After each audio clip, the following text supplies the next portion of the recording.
Il faut que tu prophétises encore sur un grand nombre de peuples et de nations et de langues et de rois.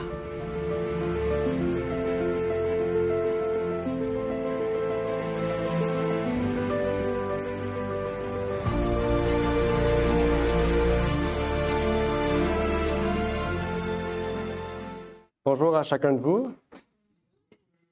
J'espère que vous allez bien en cette journée de sabbat. Donc, c'est une journée spéciale pour certains. Leur journée de mariage avec Jésus-Christ. Donc, c'est une journée de réjouissance. Et on va tous partir aujourd'hui avec encore plus de réjouissance, puisqu'on aura à parler de l'armure du chrétien. Donc, on va sortir d'ici, puis on va être prêt à pouvoir affronter notre plus grand ennemi, le dragon, le serpent ancien. Donc, je ne sais pas s'il y a des gens parmi vous qui ont déjà étudié l'armure du chrétien. Oui. À main levée. Oui. Ou qui connaissent. Vous connaissez l'armure du chrétien ou vous avez étudié? Oui? OK. Donc, on va voir qu'est-ce que Paul nous dit à ce sujet, puisque c'est un sujet assez important. Peut-être qu'on ne le voit pas, mais c'est un sujet important puisque Paul nous parle de ce sujet comme étant un sujet crucial. Et quand même, il dédie presque un chapitre au complet en nous partageant l'armure du chrétien. Il nous dit ici, ce sera le verset du jour, « Revêtez-vous de toute l'armure de Dieu afin que vous puissiez tenir ferme contre les artifices du diable. » Donc, avant de pouvoir débuter, j'aimerais bien sûr prier avec vous. Et par la suite, on pourra donc partager ensemble ce sujet important qui est l'armure du chrétien contre le dragon. Prions. Notre Père est aux cieux, j'aimerais te prier, te remercier pour cette opportunité que tu nous donnes de pouvoir partager ce sujet, qui est un sujet important, même qui est relié à ce qu'on a pu voir dans la leçon de l'école du sabbat, et que tu puisses bénir chacune des personnes ici présentes, Seigneur, qui vont pouvoir comprendre ce sujet, peut-être étudier encore une fois ce sujet, peut-être mieux comprendre ce sujet, Seigneur, peut-être l'étudier pour la première fois, Seigneur, et que tu puisses toucher notre cœur, Seigneur, par ton esprit, que nous puissions être ouverts, Seigneur, à recevoir ton esprit qui frappe à la porte de notre cœur, Seigneur, et que nous puissions lui ouvrir cette porte pour que tu puisses travailler en chacun de nous, Seigneur. C'est ma prière pour ces choses, au nom de ton Fils Jésus-Christ. Amen. Ici, Paul utilise une parabole. Peut-être que vous n'avez pas remarqué, mais en réalité, notre travail n'est pas de porter une lourde charge comme celle d'un armure. Est-ce qu'il y a des gens parmi vous qui ont déjà porté une armure comme l'armure des chevaliers là, au temps médiéval? Non? Moi, je n'ai pas porté, mais j'ai déjà soulevé une armure. Okay? Parce que des fois, il y a des vieilles maisons, si vous avez des fausses armures là, qui sont présentes. J'avais un membre de la famille qui avait ça, un ami de la famille qui avait ça. J'avais tout le temps peur qu'il bouge. On le voyait de loin, droit, avec son épée, une grosse armure en métal. Puis quand on frappait, ça faisait ce bruit-là, plus fort. Et vraiment, c'est quelque chose de très lourd. C'est un poids très lourd, c'est quelque chose qui alourdit.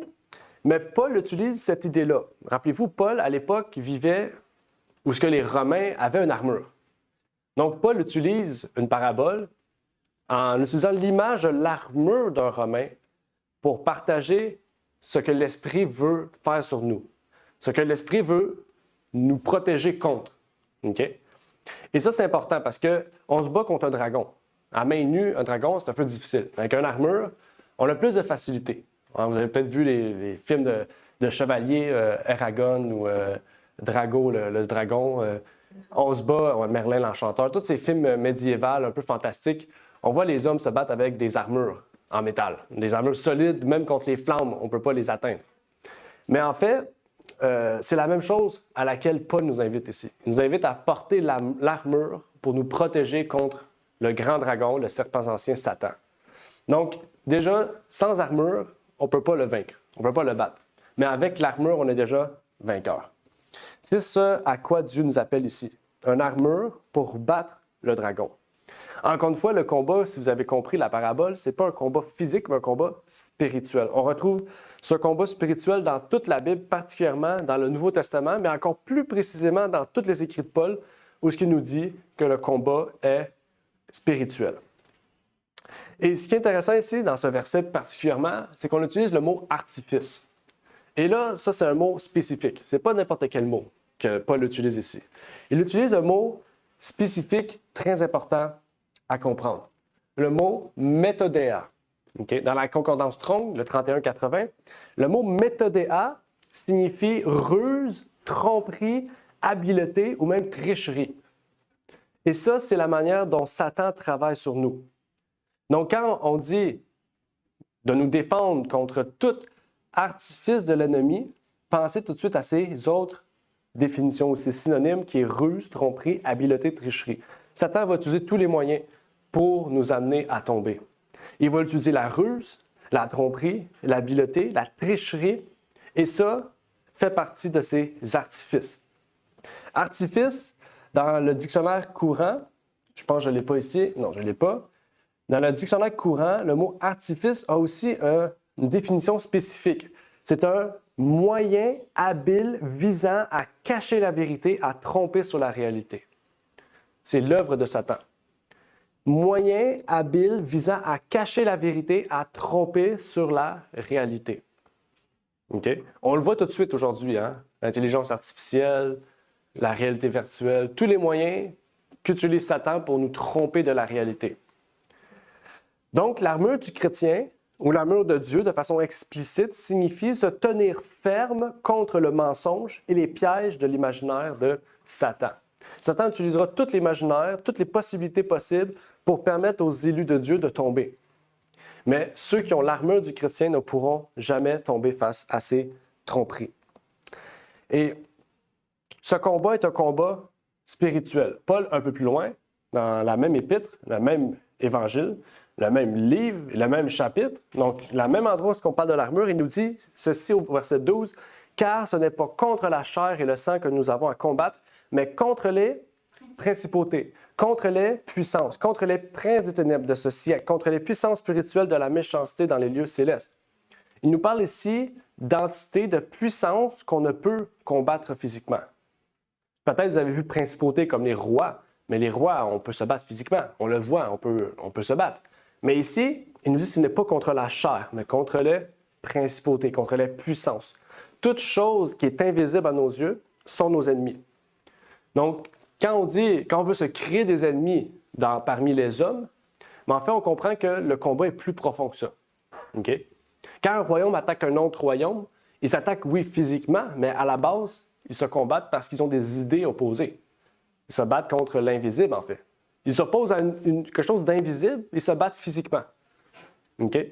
Et Dieu nous invite à la même chose, bien sûr, il ne nous invite pas à prendre les armes et à nous battre, ce que beaucoup de personnes ont compris comme ça, on ne va pas en citer, mais l'Église catholique romaine a décidé de prendre les armes, à mettre la Trinité sur leur bouclier, pensant que ça les protégerait. C'est ça l'armure du chrétien. Okay? Le triquetra, là, ils ont mis ça sur leur bouclier pendant des années. Ils ont mis ça pour persécuter des milliards plutôt de personnes, pensant que c'était l'armure du chrétien. On voit en fait que, tout comme les Juifs, ils n'avaient pas compris la parabole de Paul. Paul continue un peu plus loin, en nous donnant des indications sur quelle est cette armure. Comment peut-on comprendre cette armure? Que symbolise-t-elle? Il nous dit au verset 13, « C'est pourquoi prenez toutes les armes de Dieu afin que vous puissiez résister dans le mauvais jour et qu'ayant tout surmonté, vous demeuriez ferme. » Ici, Paul nous dit quelque chose d'intéressant. Il ne nous dit pas, bon, vous pouvez prendre le casque, vous pouvez prendre l'épée, vous pouvez choisir de ne pas prendre l'épée, juste le casque. Non, il a dit, prenez toutes les armes de Dieu. On ne peut pas combattre le dragon et avoir la victoire seulement avec une épée, seulement qu'avec le casque ou avec les souliers du zèle, ou avoir un autre outil, la ceinture, etc. Non, il faut toutes les armes de Dieu pour pouvoir vaincre le grand dragon rouge. En fait, on ne peut pas se défaire d'une de ces armes et on ne peut pas ne pas vouloir l'une de ces armes. En fait, même pendant la guerre, un chevalier romain ou un cavalier romain ou un centurion romain ou peu importe, ne pouvait pas aller au champ de bataille en disant « j'ai pas besoin de mon casque » parce qu'il allait mourir en mangeant une flèche dans la tête. Ou il ne pouvait pas aller à la guerre en disant « j'ai pas besoin de mon épée » parce qu'il va fuir. En fait, la même chose face à Satan. il nous faut toutes ces armes pour nous défendre. Et c'est ce qui est intéressant, c'est ce que Paul nous dit ici. Il nous parle d'armes de Dieu. Il nous parle d'armes. Et de la même manière qu'on se bat spirituellement, il nous donne des armes spirituelles pour avoir la victoire sur Satan et donc sur le péché. Parce que le but du dragon, c'est de quoi? Nous dévier de notre chemin. Par tous les moyens, on a dit la tricherie, tout là. Par tous les moyens possibles, il veut nous permettre de fuir le chemin de la vie éternelle. Et on a chanté le chant, je pense que c'est sur Vaillant soldat. Dieu nous invite à la même chose, à être des vaillants soldats. Un vaillant soldat, c'est quelqu'un qui va avoir toutes ses armes pour passer à l'action. On aurait pu lire même le passage de Jacques qui dit « Ayez une foi active, et non pas une foi passive. » La foi n'est pas passive, la foi est active. Hein? Dans l'armure du chrétien, on a une épée. L'épée ne sert pas de moyen de défense, elle sert de moyen d'attaque. Nous devons être actifs et non pas passifs. La messagère nous dit aussi, la puissance d'une armée est largement déterminée par quoi? L'efficacité des hommes qui la composent. Donc, ça veut dire qu'une armée qui n'est pas formée, j'avais sûrement vu ça dans des films aussi, on voit des fermiers qui se forment pour faire la guerre, ils ne sont pas aptes pour faire la guerre à une armée. Ils sont aptes à se défendre, ils ont le courage. On ne peut pas leur enlever le courage, la fierté de défendre leur village, mais on doit leur enlever la force qu'ils ont parce qu'ils n'ont pas d'expérience. Et ici, c'est ce qui est intéressant. Elle nous parle d'une armée, parce que les chrétiens sont une armée. Elle nous dit, un général prudent incitera ses officiers à entraîner chaque soldat pour le service actif. Hein? Donc, c'est pour ça, en fait, qu'on donne des études bibliques pour le baptême. Comment un chrétien peut entrer dans la grande bataille sans avoir d'armes? Comment un grand chrétien peut entrer dans l'armée de Christ sans savoir que l'épée, c'est l'esprit, sans porter la vérité? Comment il pourra se défendre? Parce que Satan, aussitôt que la personne décide de donner sa vie à Jésus, Satan l'attaque. Et dès que vous allez être baptisé, que vous allez ressortir, ça va être encore pire pendant peut-être des semaines, peut-être des mois. Okay? Notre frère Éric a fait des cauchemars au point qu'il grelottait, qu'il suait de tout son corps, au point qu'il ne pouvait plus dormir tellement Satan l'attaquait, pendant des semaines et des mois. Okay? Il a été baptisé en même temps que Claude. Okay? Des fois, il pleurait dans son lit tout seul, tellement que Satan l'attaquait. Mais, grâce aux armes qu'il avait, Satan ne l'attaque plus aujourd'hui. Parce qu'il sait qu'il n'a pas eu la victoire. Il est parti. Et Dieu nous invite à la même chose. Je ne vous dis pas que vous aurez ces mêmes combats, chacun des combats différents, mais on ne sait jamais ce que Satan peut faire. Hein? Satan peut aller très loin. On a vu, il triche, il fait tous les moyens possibles pour nous atteindre. Il nous dit ici, s'il comptait uniquement sur ses officiers, il ne pourrait jamais mener victorieusement une campagne. Il doit pouvoir être sûr de servir loyal et infatigable de tous les hommes de son armée. La responsabilité du combat repose largement sur quoi? L'ensemble de la troupe. Et là, c'est un autre point important qu'on ne va pas partager trop aujourd'hui, mais on comprend que le chef de l'armée, c'est Jésus. D'accord. Michael, l'ange, l'archange Michael, l'archange qui signifie le chef des anges. Okay? Il est notre chef aussi. Jésus est notre chef suprême. Il envoie des officiers. Les officiers, c'est des anciens, des ministres, des diacres, toute personne responsable des soldats. OK? Mais qu'est-ce qui fait la réussite de l'armée? Ce n'est pas les officiers, c'est les soldats. C'est les soldats. OK? C'est pas parce que moi, je suis apte à défendre la vérité qu'on est sauvé. Non, c'est vous, avec moi, tous ensemble, qui fait en sorte qu'on réussit. Donc, c'est ça aussi qu'il faut comprendre. La responsabilité ne repose pas que sur moi, elle repose sur l'ensemble de la troupe. OK? Mon travail à moi, c'est de bien vous diriger, que nous puissions marcher comme ça, comme une armée. Et non pas qu'il y en a un qui fasse. Qu'on puisse marcher droite, qu'on puisse avancer dans la vérité, qu'on puisse garder les yeux fixés avec la bannière de Jésus-Christ et qu'on avance. Et que chacun ait son épée, puis qu'ils disent « En avant tous », puis qu'on avance. Okay? C'est vraiment comme ça. Là. Imaginez-vous comme ça dans une armée. Là. C'est comme ça, on avance en ensemble. Là. C'est pas le KGB où on marche en secret. Puis non, on fait pas l'œuvre de Satan là, en secret. Et voilà, toi, t'es devenu chrétien. Non, on marche comme une vraie armée. On est visible, on est droit, on avance de façon droite, ordonnée, et non pas désordonnée ou de façon comme Satan à tricher ou à corrompre de l'intérieur. On ne fait pas l'œuvre de Satan. On travaille de façon à respecter la conscience des gens. Mais la responsabilité repose sur l'ensemble de la troupe, et ça, c'est important. On pourrait même parler de juste ce passage-là. Dans la Bible, on pourrait prendre un autre message juste pour ça, sur l'ordre dans l'Église, l'importance du troupeau dans l'Église. Mais l'armée de Dieu est forte, puissante et efficace si elle est étroitement formée, alignée, ordonnée et collaboratrice. Parce qu'une armée qui s'obstine, on ne va pas avancer très loin. Prenez l'exemple, je ne sais pas si vous avez lu l'histoire de Balak et Balaam, mais Israël s'approchait du roi. Puis Balak est allé voir Balaam et a dit « Qu'est-ce qui ferait en sorte qu'on pourrait déstabiliser Israël? » Puis Balaam, c'était un prophète de Dieu, là, très respecté. Balaam a dit « Envoie des filles, l'armée va commettre l'adultère et après ça, Dieu va se retirer. » OK, il a envoyé des femmes. Israël s'est dispersé, s'est chicané entre eux. Il a pu réduire en néant l'armée d'Israël. Pourquoi? Parce qu'il a fait l'œuvre de Satan. Il a triché. Il a envoyé de l'intérieur de la corruption. Et qu'est-ce qu'il a fait? L'armée s'est dissoute. Il faut éviter ça. Il faut éviter ça. Étudier la parole pour voir comment aussi nous entraider mutuellement. Dieu nous donne des guides pour rester unis en tant que troupeau. Et la première armure ou arme qu'il nous donne, c'est la ceinture, qui est la ceinture de vérité. Il y en a qui vont dire « Ouais, une ceinture, ça ne sert à rien. Moi, je mets des pantalons sans ceinture. Mon pantalon est capable de rester debout même sans ceinture. » Et c'est là, en fait, qu'on comprend que la ceinture a une autre utilité que peut-être on n'a plus aujourd'hui. À l'époque, les personnes ne portaient pas des ceintures que pour tenir leur pantalon. Les gens ne portaient pas de pantalon. Au temps de Paul, il n'y avait pas de pantalon. Aujourd'hui, on porte plus de ceinture. C'est ça, on porte plus de ceinture. Quelle est l'utilité de la ceinture? Qu'est-ce qui est attaché à la ceinture? Souvent, c'était l'épée. Donc, sans la vérité, il n'y a pas l'esprit. A plus B. OK?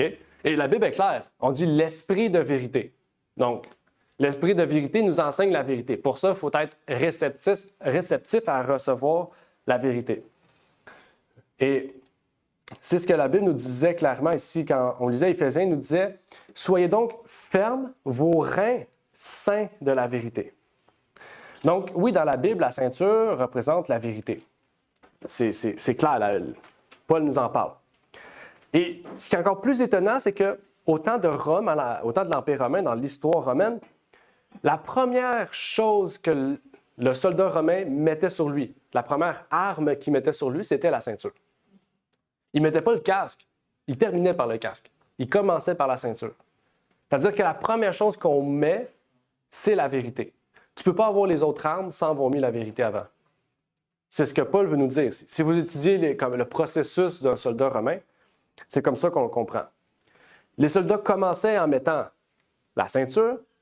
Ils se revêtaient par la suite du reste de leur armure pour combattre. Il n'y avait pas un ordre précis, mais la ceinture était très importante. On devait la mettre en premier.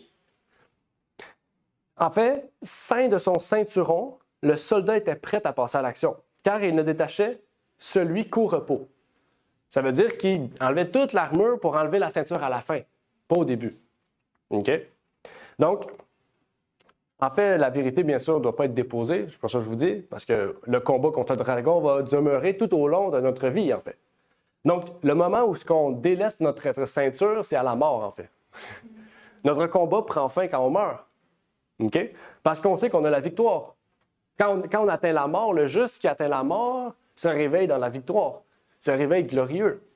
Donc, vraiment, on se détache de notre ceinture quand on va à la mort, puisqu'on sait que nous aurons la victoire éternelle. Et lisons encore d'autres versets bibliques pour appuyer ces propos, puisque la Bible en a déjà parlé auparavant. Pour ceux qui ne connaissaient pas l'armure du chrétien, même dans l'Ancien Testament, on parlait de l'armure du chrétien. Dans Jérémie 13, versets 8 à 11, on nous dit « Et la parole de l'Éternel me fut adressée en disant, Ainsi a dit l'Éternel, c'est ainsi que je gâterai l'orgueil de Juda, le grand orgueil de Jérusalem.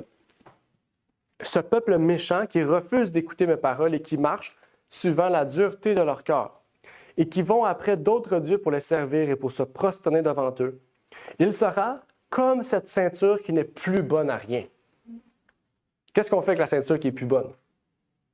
Car comme on attache la ceinture au rein d'un homme, ainsi je m'étais attaché toute la maison d'Israël et toute la maison de Juda, dit l'Éternel, afin qu'elles fussent mon peuple, mon renom, ma louange et ma gloire, mais ils ne m'ont point écouté. Juda a décidé de délaisser la vérité. En délaissant la vérité, leur ceinture s'est gâtée. Il faut savoir, à l'époque, aujourd'hui, on a du plastique, du pétrole dans toutes nos ceintures, faites en Chine, au Bangladesh. Mais à l'époque, c'était des vraies ceintures de cuir d'animaux. Et ça durait très longtemps, mais il arrivait un temps où ça se gâtait. Et ici, Dieu reprend cette expression pour dire, comme je m'étais attaché à Israël, je leur avais dit la vérité et qu'ils se sont détachés, leur ceinture s'est gâtée. Si la ceinture se gâche, qu'est-ce qui arrive? L'armure est inutile parce que la ceinture, c'est la première chose qu'on met. Donc, tout tombe en fait. On n'a plus rien, plus d'armure. Donc, il y a quelque chose d'intéressant ici qu'on voit dans la ceinture. Quand on parle de gâter, on parle de corruption. On parle du fait qu'on se détourne de la vérité. Et notre ceinture va pourrir. La vérité de Dieu est donc la Bible. La ceinture représente, on pourrait dire, la ceinture représente Jésus-Christ. La vérité représente même la Bible, parce que la parole est Jésus, la parole était Dieu, il était avec Dieu, et la parole était Dieu. Donc, la parole est la vérité. Donc, en étudiant la parole, on se revêt de la ceinture. Ça veut dire qu'on ne peut pas avoir la foi, on ne peut pas avoir le salut, on ne peut pas avoir la justice, on ne peut pas avoir l'esprit sans étudier la parole. Parce que la parole est le premier outil qui nous permet d'avoir le reste de l'armure. Retenez ça, très important. Il faut la méditer, la lire, la chanter, l'étudier, tous les moyens possibles que vous voulez. Vous avez peut-être même des quiz chrétiens qui existent à cette heure. Même ça peut être un outil d'étude de la parole. J'ai même vu des jeux de société sur Dieu. J'avais vu un jeu de société où c'était l'Arche de Noé. Là. On pouvait étudier ça, les animaux, plein de choses. C'est peut-être farfelu un peu, mais pour les enfants, c'était très instructif. Mais Dieu nous invite à vraiment faire cela de façon collaborative, c'est-à-dire entre nous, d'avoir des moments avec des frères et des sœurs auxquels on veut étudier un sujet, ou on peut le faire personnellement, ce qui est très important aussi personnellement, et auquel on doit donner un temps à l'étude de la parole. On peut lire ici, dans le Conquérant pacifique, « Par le jugement sévère infligé à ces chrétiens parjure, Dieu veut nous apprendre la profondeur de son mépris et de son aversion pour l'hypocrisie et la duplicité. En affirmant avoir tout donné, Ananias et Saphira avaient menti au Saint-Esprit et finalement, ils perdirent cette vie et celle à venir. Le même Dieu qui punit ces chrétiens coupables condamne aujourd'hui toute fausseté. Les lèvres menteuses lui sont en abomination. Il déclare que dans la cité sainte, il n'entrera rien de souillé, ni personne qui se livre à l'abomination et au mensonge. Que l'amour de la vérité est en nous des racines profondes. On l'a vu la semaine passée, on a parlé de quoi? De l'arbre. Vous vous en rappelez? C'est tout relié. C'est toutes des paraboles interreliées qui représentent une image différente de la vie quotidienne. Bon, peut-être plus l'armure, là, mais peut-être même plus l'arbre, mais vous comprenez.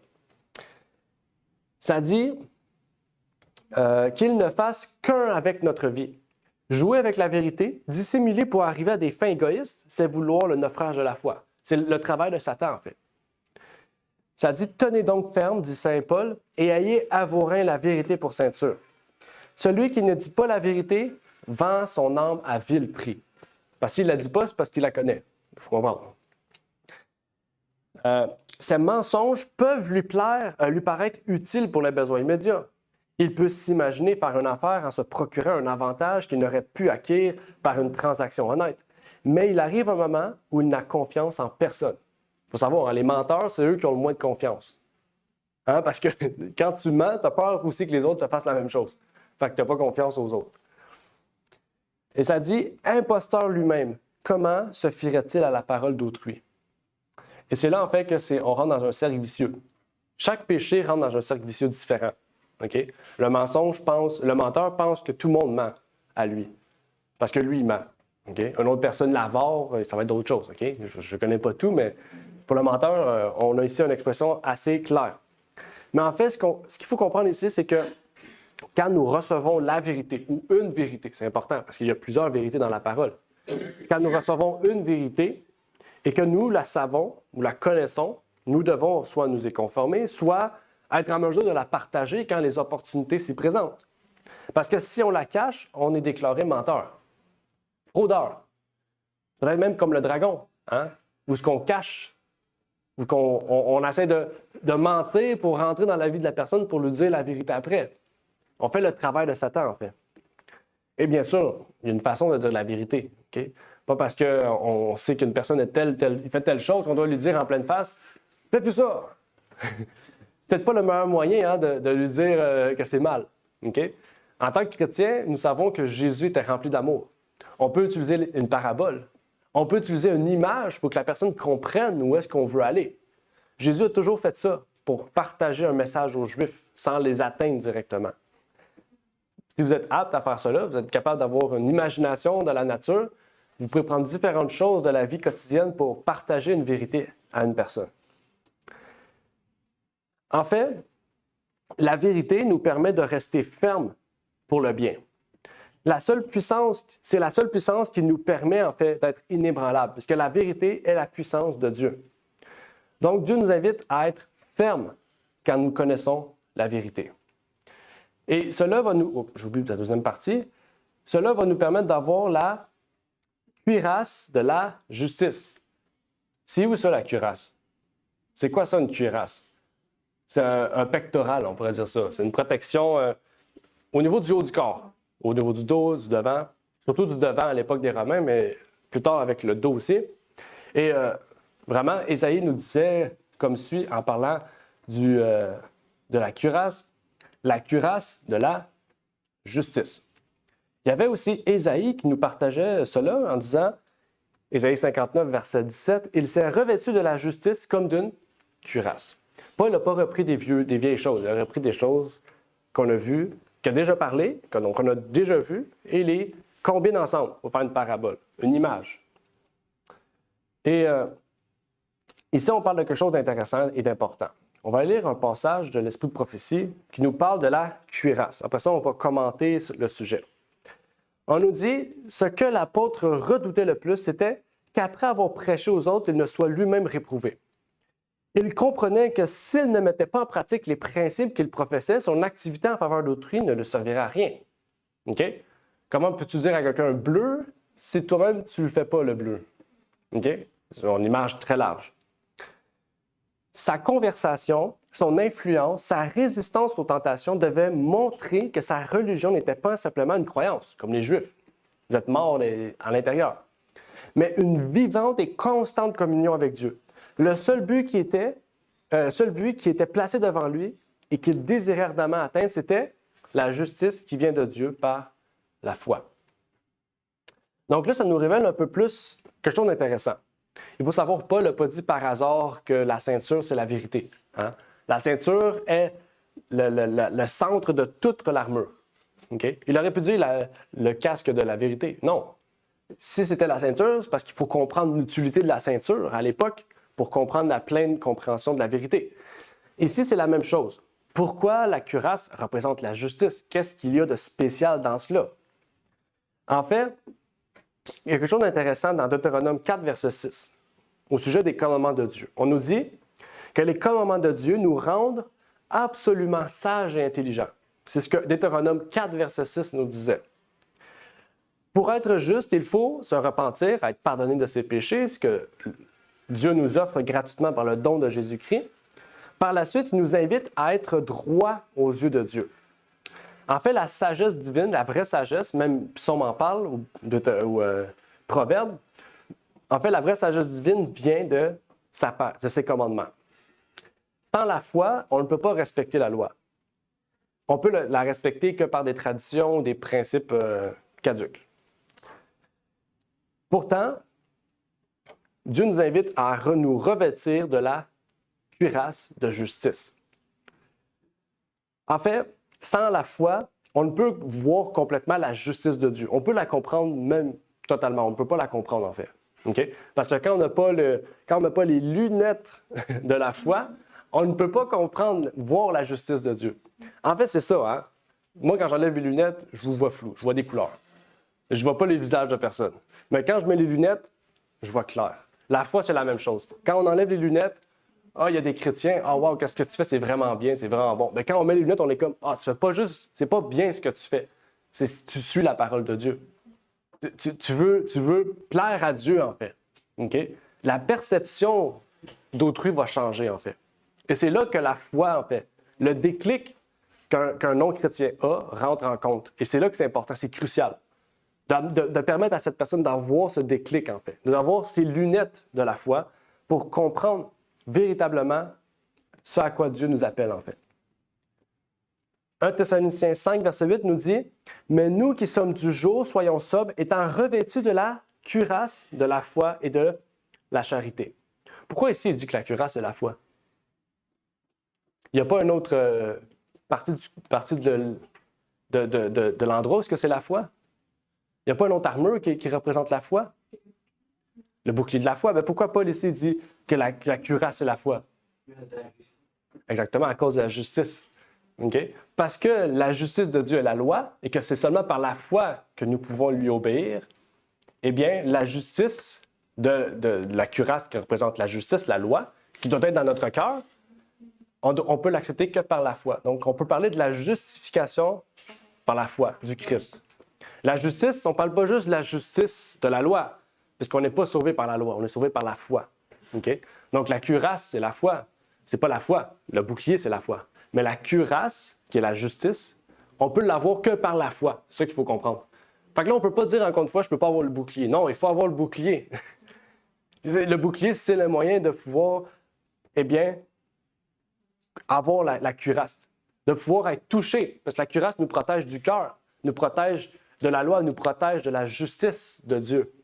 Et c'est ce que nous offre la foi, la charité ou l'amour agapé.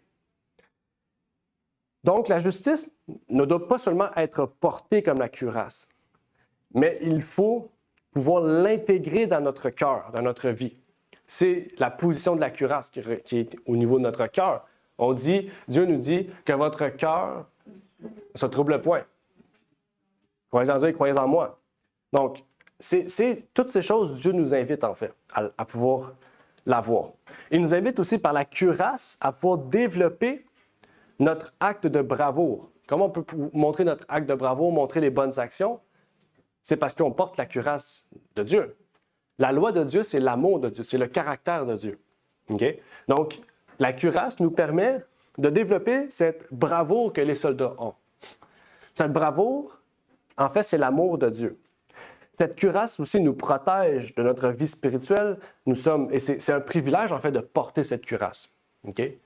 Aussi, cette cuirasse-là, c'est l'endroit où souvent est la position de qui on représente. Vous avez vu des cuirasses, on peut avoir des lions sur la cuirasse. On peut avoir des logos aussi sur la cuirasse. Des fois, on a des couleurs, des signes. Tout ça nous montre à qui nous appartenons. Donc, est-ce que vous voulez porter une cuirasse qui représente Dieu ou une cuirasse qui représente Satan? C'est un choix qui vous revient. En fait, cette cuirasse est le plus grand sacrifice jamais accompli sur la terre, à savoir celle du Fils de Dieu. Cette cuirasse peut représenter le renoncement, le sacrifice de soi, la bienveillance, la bonté, l'amour, la patience, le fruit de l'esprit, le fruit que Dieu veut produire en nous. Mais c'est pas fini. On a vu juste, qu'est-ce qu'on a vu jusqu'à présent? La ceinture de la vérité, la cuirasse de la justice. Après, c'est quoi la troisième que Paul cite? L'épée. L'épée, c'est le dernier. Les chaussures du zèle. Essayez de marcher sans chaussures dans la roche. C'est bien dur, ça fait mal. Okay? Donc, les chaussures ont une très grande importance, mis à part le fait de ne pas avoir de douleur quand on marche dans la roche. Mais en fait, ici, il nous dit « Les pieds chaussés du zèle de l'évangile de paix ». Il est un peu plus long que les autres. Vous n'avez pas remarqué? Le zèle de l'évangile de paix, parce qu'il y a différents zèles. Hein? On peut avoir un zèle amer. La jalousie produit un zèle amer. Okay? L'envie produit un zèle amer. Donc, il y a des zèles différents. Dieu nous pousse à avoir un zèle de l'évangile de paix. Mais là, on peut se dire, comment on peut avoir l'évangile de paix si Jésus a dit que l'épée, on peut séparer jusqu'à moelle et diviser l'âme. Puis Jésus a dit, je ne suis pas venu produire la paix, mais amener la guerre. Là, on se prend la tête, on se dit, ça marche pas. Les chaussures du zèle de l'évangile de paix, puis là, il y a une épée auquel on doit juste diviser. Bon, je vous laisse réfléchir le temps qu'on arrive à l'épée, mais c'est des questions qu'on peut se poser. Pourquoi Paul, il se contredit? Mais on va voir, il ne se contredit pas, en fait. C'est juste qu'il faut comprendre, en fait, qu'est-ce que ça veut dire. Déjà, le zèle, en grec, est un mot qui veut dire hétéomasia. Hétéomasia, qui est zèle en grec, est l'action de préparer ou la condition d'une personne ou d'une chose qui est préparée. L'origine du mot hétéoimosia est hétéomazo. Hétéomazo, dans la concordance Strong, en grec, signifie faire les préparations nécessaires. Okay? Donc, zèle veut dire être prête à l'action, mais l'origine de ce mot-là est se préparer à l'action, okay? Pour faire court. Ce qui veut dire que le zèle de l'Évangile de paix est différent de tous les autres versets où on retrouve le mot zèle. C'est la seule place dans la Bible où le mot zèle n'a pas la même origine ou étymologie que les autres mots zèle dans la Bible. C'est important, okay, de comprendre. On va voir pourquoi. Les notes bibliques, par exemple, d'Albert Barnes, indiquent que les sandales des soldats romains étaient souvent munies de clous ou de pointes pour mieux s'accrocher sur le sol. Okay? Comme les souliers de randonnée, c'est en plastique, là, mais à l'époque, c'était des clous. Là. Il y avait des clous en dessous des souliers qui faisaient en sorte que les gens restaient bien accrochés au sol pendant la guerre avec les boucliers. Pour marcher, c'était facile de marcher dans tous les types de sols. Et ça, c'est intéressant. Parce que la bonne nouvelle de Christ et notre mission, les ordres de route, de chemin que Dieu nous donne, nous permettent d'avancer dans un fondement solide, en fait. Ça va être difficile des fois d'avancer. On va essayer d'avancer, on va se dire que c'est difficile d'avancer dans un pays où c'est la guerre pour amener la paix. Et donc, Dieu nous procure des souliers avec des crampons, en fait, en dessous. Avec des choses solides pour qu'on reste attaché, qu'on reste ferme, qu'on avance en proclamant l'Évangile de paix. Et là, ça prouve que le combat n'est pas facile. Okay? Le combat n'est pas facile. Mais Dieu nous dit que le combat est déjà gagné. Galates 4, verset 18, par exemple, nous dit « Or, il est bon d'être zélé pour le bien en tout temps. » Donc, l'Évangile de paix, c'est d'être zélé pour le bien. Okay? Parce que si on est zélé pour le bien, on va amener la paix, en fait. Et donc, on comprend que Dieu nous dit de ne pas être paresseux dans notre zèle. Encore une fois, la foi n'est pas passive, elle est active. Dieu nous dit, par l'entremise de Paul, dans Romains 12, verset 11, d'être fervent d'esprit. C'est quoi fervent? Vif. Comme un chat. On est prêt. On est fervent, on est prêt à recevoir.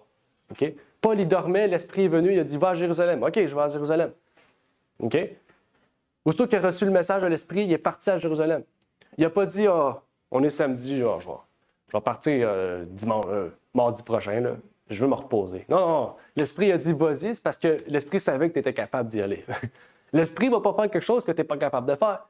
L'Esprit ne va pas dire « Monte le mont Everest », tandis que tu n'es pas apte à le faire. L'Esprit nous pousse à faire des choses que notre corps est apte à faire, que notre esprit est apte. Et l'Esprit ne nous dit pas que c'est facile. Paul savait qu'à Jérusalem, il serait mis en prison tout de suite. Il savait qu'il serait persécuté à Jérusalem. Pourtant, l'Esprit savait qu'il serait capable de passer au travers de cette difficulté. Et c'est là, en fait, qu'on peut avoir une mauvaise estime de nous-mêmes. Il faut faire attention. L'Esprit nous pousse à développer une bonne estime de nous-mêmes pour connaître nos capacités, en fait. Savoir qu'est-ce qu'on est capable de faire, qu'est-ce qu'on n'est pas capable de faire. On nous dit encore une fois ici dans le livre évangélisé que tout prédicateur apprenne à mettre pour chaussure à ses pieds le zèle de l'Évangile. Celui qui est ainsi chaussé de l'Évangile de paix marchera comme le Christ lui-même a marché. Est-ce que le Christ a semé la discorde? Il y en a qui vont dire « Ben oui, il est mort. C'est parce qu'il a fait quelque chose. » Non. C'est là que l'épée rentre en compte. Hein? Des fois, la vérité fait mal. Des fois, le zèle fait mal. Des fois, amener la paix amène l'orgueil des autres qui veulent faire la même chose, mais dans des mobiles secrets. Et c'est là, en fait, que ça nous cause des persécutions. OK? Parce qu'on est bien, les gens sont jaloux. Tandis qu'on leur apporte le même message. Soyez bien. Nous, on le fait parce que Dieu nous pousse à le faire. On vous dit la même chose. que Dieu vous pousse à faire la même chose, vous refusez, donc vous êtes jaloux. OK? Ça dit, il sera apte à prononcer les paroles nécessaires et à les dire avec quoi? Avec méchanceté, avec colère? Non, avec amour. Il n'essaiera pas de faire accepter de force le message de la vérité de Dieu. Il traitera chacun avec méchanceté, dureté? Non, délicatesse. Sachant que l'Esprit fera pénétrer la vérité dans le cœur. Après, ça dit de ceux qui sont sensibles aux influences divines. Jamais il ne se comportera avec brutalité. Chaque mot prononcé aura des effets apaisants et modérateurs. C'est ça l'Évangile de paix, en fait. C'est ça l'Évangile de paix. On n'est pas là pour prendre la personne et dire « Ah ouais, accepte! » On est là pour lui dire, pas le flatter non plus comme ça, là, mais on est là pour lui dire « Mon enfant, viens! » OK? La même paix que j'ai dans ma vie, la joie que j'ai, tous les problèmes que j'avais sont partis grâce à Dieu. Tu n'aimerais pas la même chose? OK? Et l'Esprit, des fois, va nous faire dire des choses. Il va nous faire mettre des choses dans la tête qu'on va dire à la personne qui vont toucher son cœur, en fait. Parce que Dieu connaît le cœur de chacun. Nous, on ne les connaît pas. Mais, encore une fois, il nous faut du zèle pour que le message puisse avoir un effet magnifique sur les gens. Puisque ce message sera donné avec amour. Et comment on fait pour avoir ce zèle de l'Évangile de paix? Il faut lire l'Évangile. Donc, il faut avoir la vérité, il faut lire la parole. Puis on revient à la ceinture. Donc, tout est relié, tout est conjointement relié.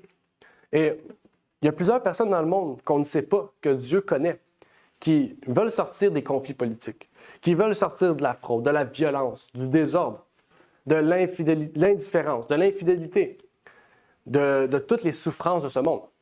Et il n'y a aucune porte de sortie, des sorties qui sont temporaires. On prend de la drogue pour oublier, mais quand on ressort, on retourne, donc on en reprend. En fait, l'ennemi nous crée un bien-être temporaire qui nous induit dans un cercle vicieux. Tandis que Jésus nous libère complètement du péché, de l'indifférence, de la mort, des pleurs, des peurs, pour toujours. Il ne nous rentre pas dans un cercle vicieux. Il nous donne tout pour réussir. Et à cela, Dieu ne s'arrête pas. Il dit, bon, j'ai donné la ceinture de vérité, la cuirasse de justice, je me dis foi, les chaussures du zèle de l'Évangile de paix, ou juste les chaussures du zèle. Mais après ça, qu'est-ce qu'il nous donne? Le bouclier de la foi. Ça, le bouclier, c'est le fun. Si vous allez voir sur Internet, il y a différents types de boucliers. Les boucliers des Vikings sont ronds. Les boucliers des chevaliers sont un peu plus triangles, des couleurs. C'est beau à voir. Comment chaque pays a pu faire un bouclier différent, dans un but différent, dans une défense différente, mais aussi dans une identité différente. Jésus nous amène à la même chose. Il nous dit, prenant par-dessus tout. Tout ce qu'on a vu jusqu'à présent, c'est rien comparé au bouclier. Le bouclier de la foi, ça dit, par le moyen duquel vous pourrez éteindre tous les traits, comment? Enflammés, des flammes, le dragon, liaison. Pourtant, Paul ne parle jamais du dragon. Ça dit du malin. Donc, le bouclier de la foi, d'après ce qu'on voit de Paul, est l'outil le plus important dans toute l'armure. Il dit, par-dessus tout, ayez la foi. La foi est le moyen, ou le seul moyen, pour éteindre les attaques du malin. Pourquoi? Parce que le bouclier, c'est le seul moyen de nous protéger contre les flammes. Si vous vous rappelez, Apocalypse 12, qu'est-ce qu'il nous dit Apocalypse 12? Il dit, le serpent ancien crachait de l'eau sur la femme pour la noyer. C'est la même chose. Les flammes, l'eau, c'est la même chose. C'est juste l'énergie. C'est juste, on peut dire l'énergie différente. Au lieu du vent, ici, il parle du feu, mais dans l'Apocalypse, c'est l'eau. Mais les deux, c'est la même chose. C'est des attaques de l'ennemi pour nous tuer. Nous noyer, nous brûler vifs. Ici, il ne nous dit pas d'utiliser un extincteur, c'est trop facile. Il nous dit utilisez un bouclier. Comme ça, vous devez avoir les chaussures, vous devez avoir la vérité, vous devez avoir la cuirasse, vous devez avoir le casque et le bouclier, surtout l'épée, pour vous protéger, mais attaquer aussi. Et tout cet outil-là nous donne le moyen sûr de pouvoir avoir la victoire. Vous connaissez peut-être les techniques des armées que... Vous savez, chaque armée a des techniques pour protéger les soldats entre eux. Vous connaissez la tortue? Les soldats romains avaient la tortue. OK? La tortue, c'est bouclier en haut, en avant, côté, arrière. Hein? Imaginez une armée de chrétiens qui collent tous leurs boucliers ensemble. Qu'est-ce que ça fait? Oh oh! Le dragon, là, réduit à néant. Le dragon, il voit la tortue, il dit, oh, je m'en vais. J'essaye pas. Il fait demi-tour, il s'en va chez lui. OK? Parce qu'on a déjà la victoire. Déjà, tout un bouclier peut avoir la victoire. Imaginez 150 boucliers qui forment la tortue. Là, je dis la tortue, mais il y a d'autres techniques de défense, juste parce que c'est celle-là que je connais le mieux. Mais d'autres moyens de défense ou de techniques de protection peuvent être utiles pour défendre contre le grand dragon. Mais on voit que pour que la tortue soit efficace, il faut l'unité de l'Église. OK? Parce que s'il y en a un seul qui dit « Ah, moi je suis fatigué », il enlève son bras, c'est fini. On laisse une ouverture. C'est la fin. Il faut que tous, ensemble, collectivement, on puisse laisser aucune ouverture, même pas un centimètre, pour qu'une flèche, pour que le feu puisse passer. On doit être plus utile que de la brique, en fait, avec du mortier collé ensemble, pour qu'on puisse vaincre le dragon. Dans Proverbe 30, verset 5, on nous dit « Toute la parole de Dieu est épurée. » Toute la parole est comment? Un bouclier pour ceux qui en ont en lui leur refuge. Et là, ça ne marche plus, là. Paul, il dit que le bouclier, c'est la foi. Là, on dit que le bouclier, c'est la parole. Je suis perdu, ça ne marche plus. C'est quoi le meilleur moyen d'avoir la foi? C'est quoi que la Bible nous dit? La foi vient de ce qu'on entend. Ce qu'on entend vient de la parole de Dieu. OK? Paul il n'est pas stupide. Paul, il a appris du plus grand intellectuel des Juifs. Il connaissait tout l'Ancien Testament sur le bout de ses doigts. Il savait très bien que Proverbe disait ça. Et il sait très bien que qu'est-ce qu'il disait, c'était des paroles qui allaient amener la foi aux gens. Donc, en étudiant la parole de Dieu, on développe la foi et on développe une protection contre l'ennemi. Donc, si vous voyez des chrétiens aujourd'hui qui disent « Je ne suis pas capable de passer par-dessus cette difficulté, de passer par-dessus cette dépendance », c'est peut-être parce qu'ils manquent de foi. C'est peut-être que parce qu'ils ont oublié une protection dans leur armure, en fait. Notre travail, c'est de les aider à pouvoir tout avoir cette armure et de pouvoir vaincre leur dépendance. Un autre verset même nous dit dans Psaume 115, verset 10, « Maison d'Aaron, confiez-vous à l'Éternel. » C'est quoi? Qui est l'Éternel pour nous? Notre aide et notre bouclier. Wow, encore, ça ne marche plus, là. Le bouclier, c'est la foi. Le bouclier, c'est la parole. Là, le bouclier, c'est Dieu. Qu'est-ce qu'on dit? Jean 1, verset 1, la parole était avec Dieu, la parole était Dieu. Tout est relié ensemble. C'est pas, il m'a dit c'est magique. C'est pas magique. C'est prévu. Dieu avait tout prévu pour l'homme. Dieu concorde toutes choses au bien de l'homme. Dieu, c'est toute chose. Vous lisez Genèse, on sait déjà que l'Apocalypse s'en vient. On dit que Jésus vient. Dans Genèse, la première promesse, c'est Jésus va écraser. Ben, il dit un homme, on sait que c'est Jésus. Jésus va écraser la tête du serpent. Il va donner la puissance à la femme d'écraser la tête du serpent. C'est quelque chose de merveilleux. Dieu nous donne des promesses à chacun de ses enfants. Et il les donne avec certitude, vérité, efficacité. On nous dit ici dans le Message à la jeunesse, un livre excellent que j'encourage à chaque jeune de lire. Okay? Ceux de 25 ans et moins sont déclarés jeunes. Je suis plus jeune, j'ai 25 ans. Non, c'est pas vrai. Mais tous les jeunes devraient lire ce livre-là. Les parents aussi, hein, c'est très important. C'est un livre absolument à lire. Je vous encourage. Elle nous dit, on sera tenté de considérer ces faux miracles comme venant de Dieu. Nous assisterons à la guérison de malades. Des prodiges apparaîtront à nos yeux. Pourrons-nous soutenir l'épreuve quand les miracles trompeurs de Satan seront pleinement exhibés? Une question que je vous encourage à répondre dans votre tête. Est-ce que beaucoup d'âmes ne seront pas prises au piège? Accepter diverses erreurs, se départir des préceptes et des commandements divins, c'est clairement présenté dans la parole de Dieu pour s'attacher à des fables, se préparer notre esprit à accepter des miracles trompeurs de Satan. Dès maintenant, il nous faut nous préparer pour la lutte à laquelle nous devons bientôt participer. La plus grande lutte de l'histoire de l'humanité. La Deuxième Guerre mondiale, c'est rien.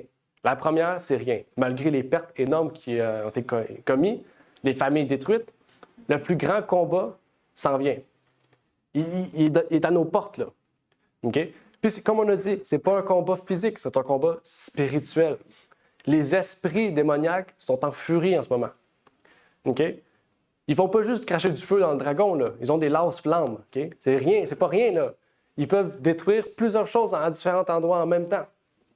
Nous devons nous préparer. Comment? La foi en la parole de Dieu, étudiée avec prière et mise en pratique, sera notre bouclier contre les traits de Satan et nous fera triompher par le sang de Jésus. Amen. Donc, le seul moyen de triompher, c'est par le sang de Jésus-Christ, par la foi.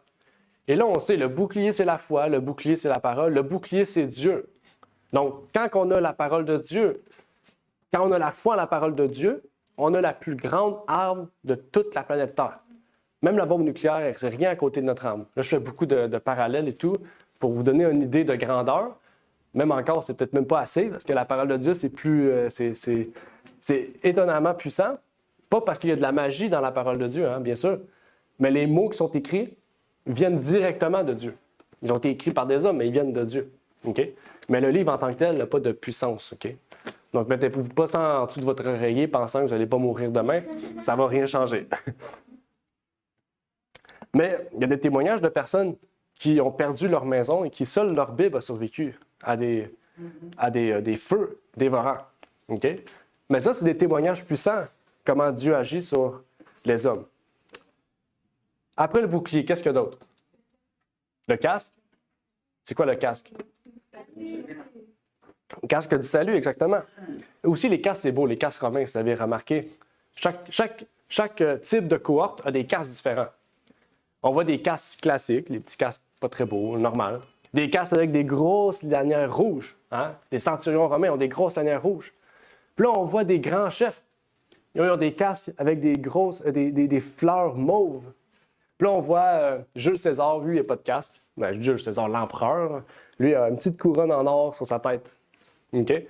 Et c'est quand même fabuleux de voir ça, dans le sens, aujourd'hui, on n'a plus ça, on a des petits casques qui nous protègent, c'était plus farfelu, visible de très loin, mais aujourd'hui, on se protège d'une manière plus décente, mais pourtant, c'est très important de comprendre ici le casque du salut. C'est un outil très important, le casque.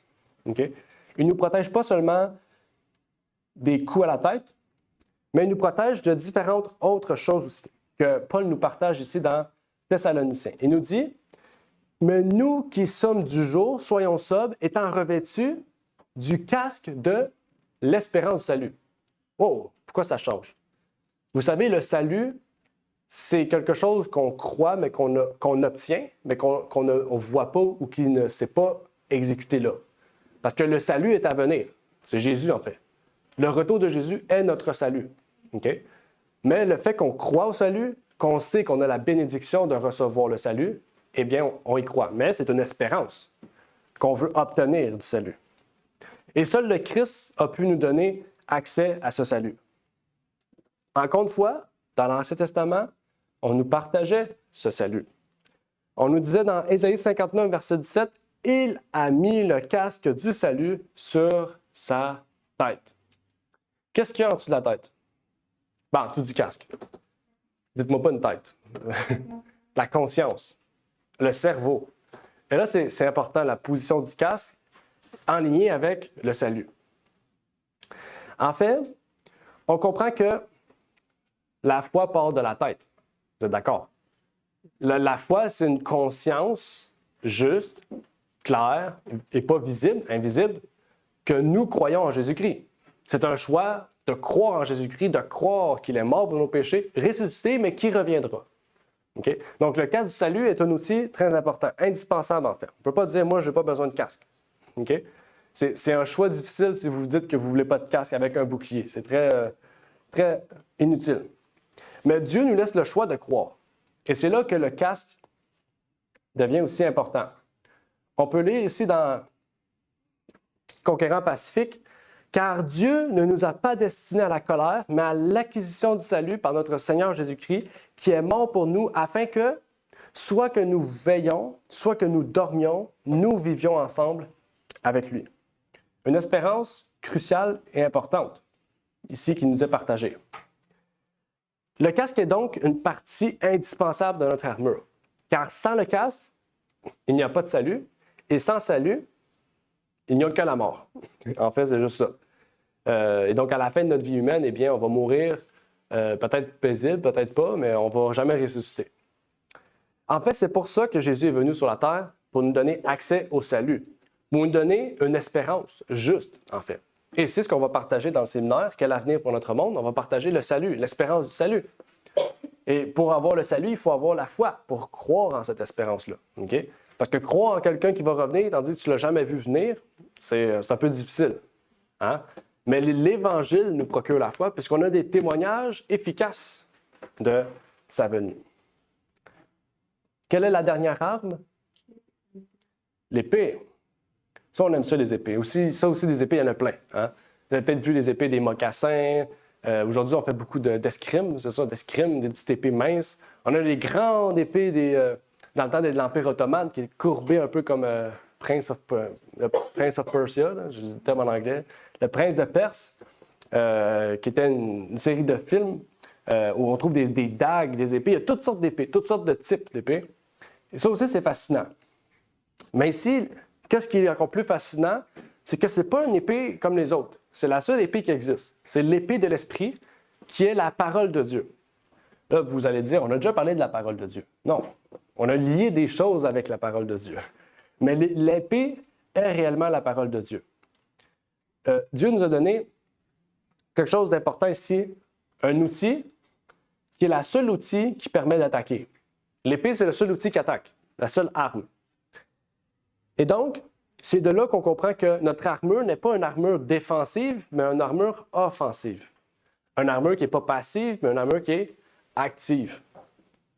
La parole de Dieu ne se contredit pas aussi, ne détient aucun mensonge. Elle est amour, douce, et comme on peut le lire dans l'Apocalypse, elle est amère dans la bouche. Ça veut dire que c'est difficile à manger, parce qu'il y a beaucoup de choses qu'on se dit j'étais vraiment pas là, j'étais vraiment loin, j'étais dans le champ, mon Québécois.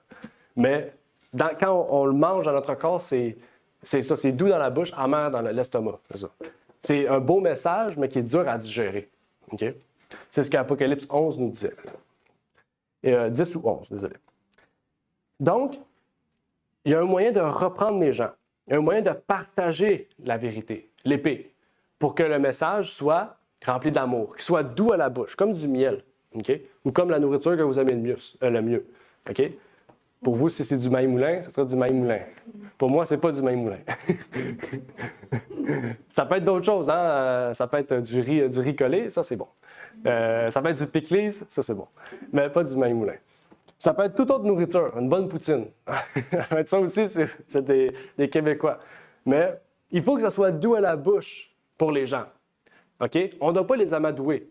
On doit leur partager le message avec amour, avec joie, avec vraiment une volonté de dire, de leur montrer qu'on ne vient pas ici pour te conter des mensonges. On vient ici vraiment pour te donner la joie. La joie que j'ai, je veux te la donner. La paix que j'ai, je veux te la donner. L'amour que j'ai, je veux te la donner. Pour que toi aussi, tu la donnes. Et là, on comprend que l'épée doit être remplie du Saint-Esprit. Donc, l'épée produit les fruits de l'Esprit. Donc, on ne peut pas se servir de la Bible pour satisfaire notre propre orgueil, nos désirs personnels, nos propres désirs. En fait, on va aller en profondeur en ce sens, voir qu'est-ce qu'il y en a avec l'épée. On peut lire ici, « À la pensée que le peuple serait désormais en possession des oracles de Dieu, qu'il pourrait discuter avec eux sur la religion et dévoiler leur ignorance, les prêtres s'alarmèrent. Lumière rouge. Les armes de leur raisonnement charnel se trouvaient impuissantes contre l'épée de l'Esprit. » Vous savez, nous, on a des armes. Bien, une arme. L'arme, l'épée de l'Esprit. Mais tous les ennemis aussi ont des armes. Hein? Les fausses religions, toutes les autres églises ont toutes des armes. Bien, c'est des armes charnelles. Ils ont basé leurs préceptes sur des choses humaines. Donc, quand vous allez arriver avec votre épée et que vous allez frapper leur épée, elle va briser tout de suite. Parce que vos raisonnements sont vrais, sont purs, sont véritables. Aucune arme, en fait. En fait, on a l'épée la plus dure au monde. Je pense que c'est le diamant qu'on ne peut pas briser presque. C'est très difficile à briser. On a une épée en diamant, okay? Une épée en émeraude, peu importe le matériau que vous voulez, le plus précieux au monde. On a une épée très puissante. Et en fait, la citation qu'on vient de lire dans la Tragédie des siècles, elle le remet à Martin Luther. Quand Martin Luther a découvert la Bible, qu'il a pu la lire, l'ouvrir, l'étudier, il a compris que l'Église à laquelle il appartenait avait menti, en fait. Qu'elle avait des traditions charnelles et que lui avait compris la vraie âme, la parole de Dieu. Et que là, l'Église a dit, oups, on est peut-être... on commence à être dans le chenoute, là. On n'est pas à la bonne place, là. On va se faire prendre. Le Martin Luther a lu la Bible, on va se faire prendre. Il faut le tuer avant qu'il partage. OK? Au lieu de se repentir, ils auraient pu se repentir. Ils ont décidé de persécuter, tout comme les Juifs ont fait avec Jésus, les Romains ont fait avec les disciples, de persécuter les protestants, de créer toutes sortes de choses, l'Inquisition, des armes atroces. Okay? L'Inquisition, c'est atroce, là. Ils ont étudié le cerveau, la guillotine, toutes ces choses-là, c'est tout étudié pour amener le plus de martyrs, de malheur sur les gens. C'est terrible, là, de douleur. Là. Et c'est la même chose qui est arrivée ici. Peu importe les raisonnements humains, charnels, notre épée est plus forte que tout. L'épée que Dieu nous offre est plus forte que tout. Mais il faut qu'elle soit remplie de vérité. Il faut que la ceinture soit solide, hein? Parce que si la ceinture n'est pas solide, vous allez perdre votre épée à chaque fois. Vous allez devoir la prendre. Là, ça devient difficile quand vous courez avec une épée puis qu'elle tombe tout le temps.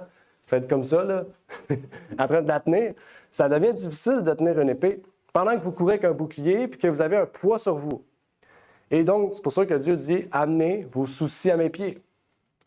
Dans Hébreux 4,12, il nous dit « Car la parole de Dieu est vivante et efficace, plus tranchante qu'une épée quelconque à deux tranchants, pénétrant jusqu'à partager âme et esprit, jointure et moelle. Elle juge les sentiments et les pensées. » Pourquoi l'épée fait ça? C'est spécial, hein?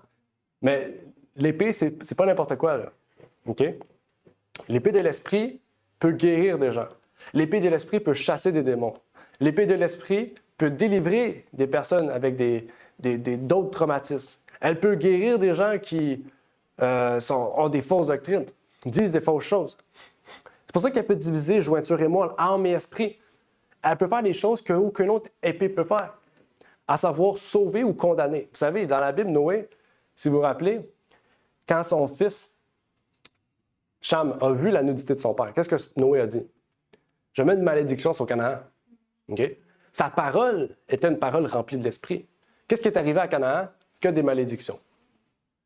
On a la même puissance avec la parole de l'esprit. Là, je ne vous dis pas qu'ils n'aimaient pas une personne. Je te maudis. Non, c'est pas ça. Mais qu'au nom de Dieu, pour défendre la justice de Dieu, défendre un point comme ça, on a la puissance pour faire ces choses-là. OK? C'est pas pour notre plaisir, là. Donc, je vais avancer un peu parce que là, le temps avance. Il me reste encore pas pire de choses. Donc, on va aller vers la conclusion. Mais ici, vous avez compris, je pense, à ce à quoi Dieu nous invite ici. J'aimerais terminer par un passage quand même important qui va nous rattacher à nous particulièrement, à savoir l'Église de Laodicée. Dans Apocalypse 3, je vais l'ouvrir parce que c'est très loin.